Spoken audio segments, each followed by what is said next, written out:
shirka golaha wasiirada ee xukuumadda federaalka Soomaaliya oo maanta qabsoomay ayaa looga hadlay xoojinta qorshayaasha sugidda amniga, dardargelinta gurmadka abaaraha iyo barnaamijka geedi socodka deyn cafinta Soomaaliya.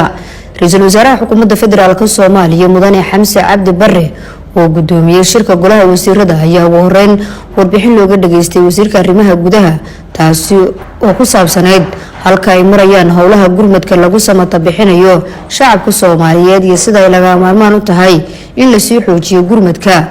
si loo badbaadiyo malaayiin kamid ah bulshadeena ay abaartu saameysay. halbeegyada hortabinta ula barnaamijka xukuumadda ayaa waxaa kamid ah dib u xoreynta deegaanada nabadiidka al-shabaab ay ku dhibaateynayaan shacabka Soomaaliyeed iyo xaqiijinta Soomaaliya amni ah xasiloon xorna ka argagixisada taasi oo ah waajibka koobaad ee saaran dawladda.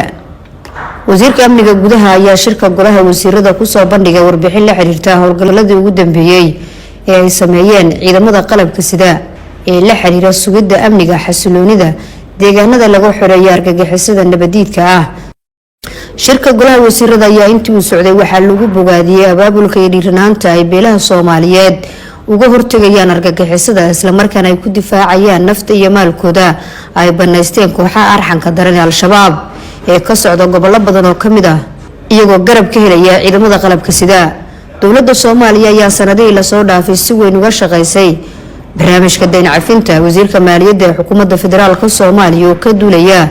sida ay xukuumadda kaga go'an tahay xoojinta iyo ka guulgaaridda deyn cafinta ayaa golaha wasiirada warbixin muhiim ah ka siiyay halka ay marayso geedi socodka deyn cafinta Soomaaliya iyo tallaabooyinka loo baahan yahay in la qaado si loogu guuleysto hadafkaasi weyn oo suurto gelinaya haddii laga miro dhaliyo in Soomaaliya gaarto isku filnaansho dhaqaale, sare u qaadida shaqo abuurka, soo jiidashada maalgashiga caalamiga iyo dhiirigelinta wax soo saarka dalka taasoo suuragelinaysa in bulshadeenu gaarto horumar.